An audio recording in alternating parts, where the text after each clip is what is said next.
কোথাও এক রহস্যময় পর্বত আছে যা স্বর্গ, পৃথিবী আর পাতালকে একত্রিত করে। এর নাম মেরু পর্বত।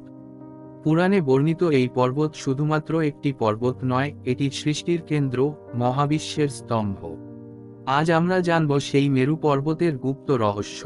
হিন্দু পুরাণ অনুযায়ী মেরু পর্বত একটি সোনার পাহাড় যা জম্বুদ্বীপের কেন্দ্রে অবস্থিত। ব্রহ্মা দেবতা এখানে অবস্থান করেন।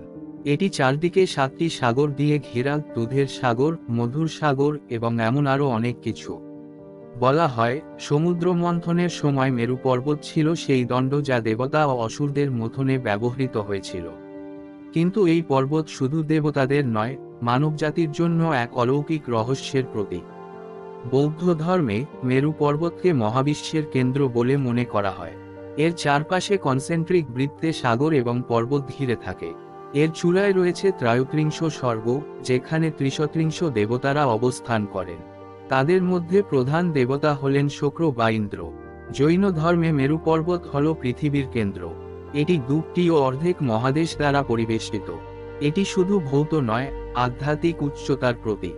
এখানে তীর্থঙ্কররা ধ্যান করেন এবং তাদের দ্বারা নির্দেশিত পথ অনুসরণ করলে মুক্তি লাভ করা সম্ভব। কিন্তু মেরু পর্বতের আসল রহস্য কি? এটি কি সত্যি একটি ভৌত পর্বত, নাকি এটি আধ্যাত্মিকতার প্রতীক? প্রাচীন শাস্ত্র বলে মেরু পর্বত এমন একটি স্তম্ভ যা আমাদের পৃথিবীকে মহাবিশ্বের সাথে সংযুক্ত করে।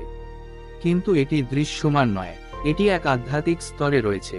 যারা আধ্যাত্মিক উন্নতির শিখরে পৌঁছায় তারাই মেরু পর্বতের সত্যিকারের উপলব্ধি করতে পারে। মেরু পর্বতের রহস্য আমাদের শেখায় যে প্রতিটি ভৌত জিনিসের পিছনে লুকিয়ে আছে এক গভীর আধ্যাত্মিক অর্থ। এটি শুধুমাত্র একটি পুরাণের গল্প নয়, এটি আমাদের জীবনের গভীর রহস্য উন্মোচনের একটি দিশা। আপনি কি মনে করেন মেরু পর্বত বাস্তব নাকি আধ্যাত্মিকতার প্রতীক? আপনার মতামত আমাদের জানাতে ভুলবেন না।